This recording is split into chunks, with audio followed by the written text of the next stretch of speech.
Movies are incredibly hard to make, and making sequels and trilogies are even more of a rare occurrence these days, especially making them be actually successful. Now, trilogies and sequels and this, that, and the other, if they're piggybacking off of a already established, successful mainline movie or prequel, they often get made in tandem quite a lot. And sometimes movie studios can have the very lucky success of making one really good movie and somehow making a great sequel on top of it. But it's not often that these days that you get a great first movie, a great second movie, and a great third movie. And the last great movie trilogy, maybe I got an email. Maybe it's not true 100% the last great movie trilogy. That's just a great title. But I wanted to talk about this film trilogy because it's getting a lot of love as of recency, mainly because of the new sequel or the fourth movie in the installment that's coming up, which is going to launch a brand new trilogy of films. I'm talking about the brand new Planet of the Apes films, starting off with Rise of the Planet of the Apes, Dawn of the Planet of the Apes, and War of the Planet of the Apes, that are now piggybacking and going into Kingdom of the Planet of the Apes.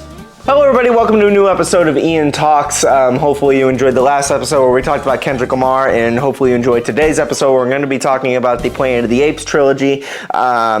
This video isn't going to be exactly about Kingdom of the Planet of the Apes, mainly because I haven't seen that film quite yet. I heard it's fantastic, and maybe I'll do a review next week, but I wanted to talk about why Kingdom of the Planet of the Apes is actually being made, because I like talking about old movies that I've seen and that I enjoy quite a lot. And it's funny how Kingdom of the Planet of the Apes is coming out, and it's been 7 years since the last installment of the Planet of the Apes films has happened. And this is a mainline sequel of the original trilogy. And what's even more interesting is that they're trying to go for 9 movies, which does not happen very often, at least in this modern era, and I'm more than willing to see if they are able to succeed, and I'm very excited to see Kingdom of the Planet of the Apes as soon as I can possibly get my grimy fucking hands on it, but who knows when that will be. But today I wanted to talk about the last trilogy of movies that have come out for the Planet of the Apes franchise. That's going to be Rise of the Planet of the Apes, Dawn of the Planet of the Apes, and then War for the Planet of the Apes, because these 3 movies didn't get talked about enough. Well, I mean, among movie critics, they got talked about as a very, very, very, very incredible franchise, and set of movies, a fantastic trilogy. But I want to talk about how it's an anomaly these days that movies are able to capitalize on one great movie, going into a second movie, and somehow staying relevant and great enough to make another phenomenal third film. Sequels are all the rage these days. Every movie studio is pretty much doing one, and if you are a movie studio or you're a film studio and the movie that you just happen to make ends up making a whole bunch of money, it makes sense that you want to make a second one to try to capitalize on that. Everybody's doing a sequel nowadays, and almost it seems like regardless if that first movie was successful or not, or good or not, because sometimes movies can be not good and somehow are successful at the box office, especially if they have a really good character attached to it. X-Men Origins Wolverine is a really good example. I know that movie came out a really long time ago, but I'm thinking about the X-Men, so that movie just happens to be on my mind. But sequels are all the rage, but they don't happen too common, especially when we get to the area of quality. It's very rare where a movie can make really good money and be really good for just being one movie these days, but being able to duplicate that for a second time, it doesn't happen too often. I feel like you have to have a special sort of property and a special director and a special actor and a special sort of writing crew and able to pull that off a second time in a row. It's even more unheard of to do that trilogy, that third film. So whenever we get to the point where we can do a trilogy of films and they're actually good, that's such a rare thing. It just doesn't really happen anymore. Sure, I'm sure trilogies are not that uncommon, but like good quality trilogies where the main character has a great growth period, a great arc, all the characters have great arcs, and each movie from the first one to the second one to the third one are great. That's why I'm saying that Planet of the Apes, the new franchise, or I keep saying franchise, the new trilogy that has come out, I guess it's not that new, War of the Planet of the Apes came out in 2017, that was like really damn good, and it's the last really damn good one we've gotten in a really long time. I guess you can consider like the Marvel Cinematic Universe to be like a trilogy of films, because technically, I mean, it's a lot more than a trilogy at this point, because, you know, each film is connected to each other in some sort of way. But like, if you're trying to think of like films in that discography that have able to pull off the trilogy formula, the Captain America franchise did it well. The Guardians of the Galaxy, that one just wrapped up.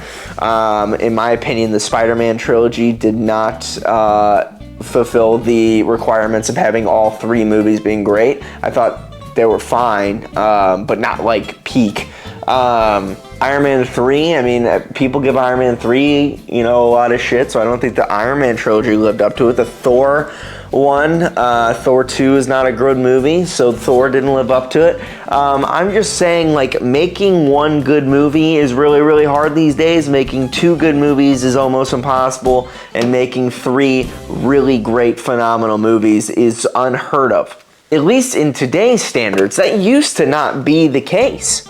Well, I guess it sort of was. I mean, like off the top of my head, Indiana Jones is a phenomenal trilogy. The Dark Knight trilogy is pretty damn good, except Planet of the Apes wrapped up after the Dark Knight trilogy wrapped up. Sam Raimi's Spider-Man. I mean, everybody has their problems with Spider-Man 3, but I actually really love Spider-Man 3. It's not as good as Spider-Man 1 or 2, but I think Spider-Man 3 is special in its own right, so I would say that he completed that trilogy arc. But living up to the quality that I'm looking for, that like is so good, like the Planet of the Apes movies, Rise of the Planet of the Apes is phenomenal, Dawn of the Planet of the Apes is unbelievable, and War of the Planet of the Apes is just spectacular.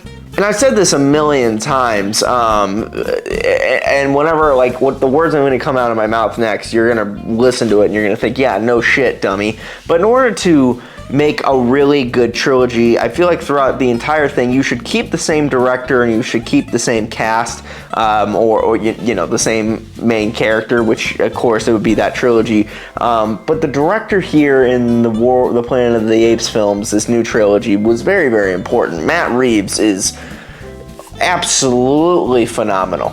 But here's the dumb part, but it makes sense. In order to make a really great movie, you need a phenomenal director, you need a phenomenal writing team, and you need a phenomenal actor, at least in the main role. You have a phenomenal director in Matt Reeves, you have a phenomenal writing team who took on these movies. I can tell you that they're a phenomenal writing team because they were able to make the exposition of monkeys riding around on horses with guns compelling and interesting, and gave the monkeys arcs throughout the courses of three movies. Caesar became one of the greatest protagonists in film history, just because of what this writing team was able to do. And then you needed somebody to be able to pull it off. On top of it, Andy Serkis. What am I going to say about Andy Serkis that hasn't already been said already? He's phenomenal. But I'm very excited for the Kingdom of the Planet of the Apes film, because it sounds like they're going to make more of these films. I can't remember who the director is of this movie. He directed the Maze Runner films, and he's certainly no Matt Reeves, but last I checked, the cast of this film is not that bad at all, and I heard really great things about this movie, and I'm hoping, and there's some great things in the Maze Runner, so I'm hoping that this director develops into a coming of his own moment. But Matt Reeves is just special, man. Everything he touches is gold.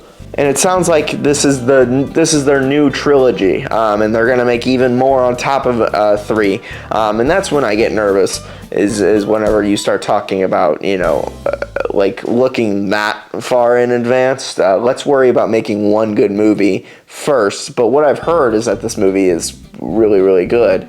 It's only been out a few days, but I heard it's pretty good. I know this is a shorter one.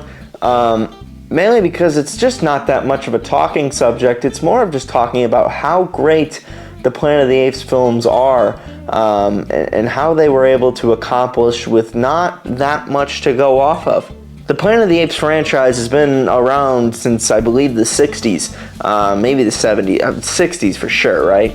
And there's some good movies in there, but by far, the reboot new trilogy is the best that we've seen in a really long time, and it's one of the best trilogies of all time, and I don't feel like it gets enough love, but I'm happy that more people are coming around to it, especially as we're in the era of the new release of the Kingdom of the Planet of the Apes film, and it's been 7 years since the last installment of this trilogy, I guess now quadrilogy, but I mean, you can kind of say Kingdom's like its own separate thing, because I think it's like 200 years after the last one, so it's kind of like its own little area, but it's technically a direct continuation of that world, but I'm hoping it's able to capitalize on the same things that the new Planet of the Apes franchise is able to, was the character development of their main characters, the character development in the interesting aspects of their other antagonists and their side characters and their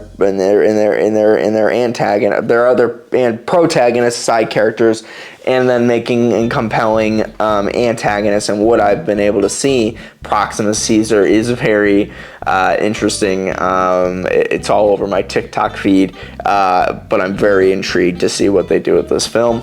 And I'm hoping we're getting to an era in time. It seems like the Marvel Cinematic Universe is going this way, where we're focusing on quality first. Too much in history, we've seen films be pushed to sequels, or pushed to triples, or pushed to trilogies or quadrilogies, for cash grabs, because they're in popular franchises with popular characters, and it's going to sell no matter what, no matter the quality, and I think that's damaging long term to the character, because if you continue to make bad movies or bad IPs with these, or bad content with these IPs, you're just going to diminish the character for the future, and getting money off of them. That's just the unfortunate nature of things. But I hope we get to a world here soon where everybody strives to, if they want to create a world like Matt Reeves did, and I know he didn't direct, Rise of the Planet of the Apes, but like Dawn and War, kind of the climax points of these films. So we kind of call it the Matt Reeves Planet of the Apes trilogy, I guess. Did he direct Rise? I don't think he directed Rise. They look so different, so I don't think he did.